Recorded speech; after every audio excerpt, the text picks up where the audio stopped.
कर्माण्यवाधिकारस्ते माँ फलेचु कदाचन। ये जो श्लोक है भगवत गीता से लिया हुआ है और आज जिसका दिन है वो सबसे बड़ा मोटिवेशनल स्पीकर आज के डेट में कह सकते हैं, सबसे बड़ा मोटिवेटर है। भगवत गीता में उन्होंने अपने शब्दों से जीवन जीने का हर कला को बताया है। आज उसी को मैं आज के जनरेशन में अपने हिसाब से बताना चाहता हूं। इस श्लोक के माध्यम से आप इसको समझिए कि जैसे कई लोग ऐसा होते हैं कि भगवान को आरोप लगाते हैं और बोलते हैं कि भगवान हमारा ये काम नहीं कर दिया, तो भगवान क्या बोलता है, ईश्वर क्या बोलता है, परमात्मा क्या बोलता है, इस चीज को आप आज मेरा इस कविता से समझने का प्रयास कीजिए।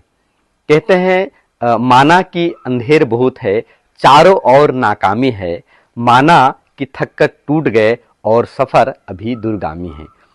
जीवन के आपाधापी में जीने का ठिकाना टूट गया, माना कि थक कर टूट गए और सपनों का नींदों में आना छूट गया।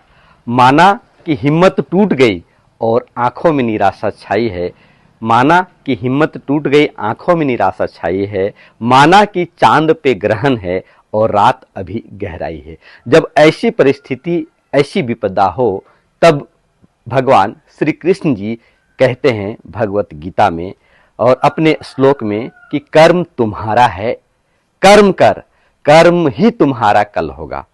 कहने का मतलब यह है कि भविष्य वर्तमान में छिपा रहता है, भविष्य होता नहीं है। अगर आपका वर्तमान अच्छा है तभी आपका भविष्य भी अच्छा होगा।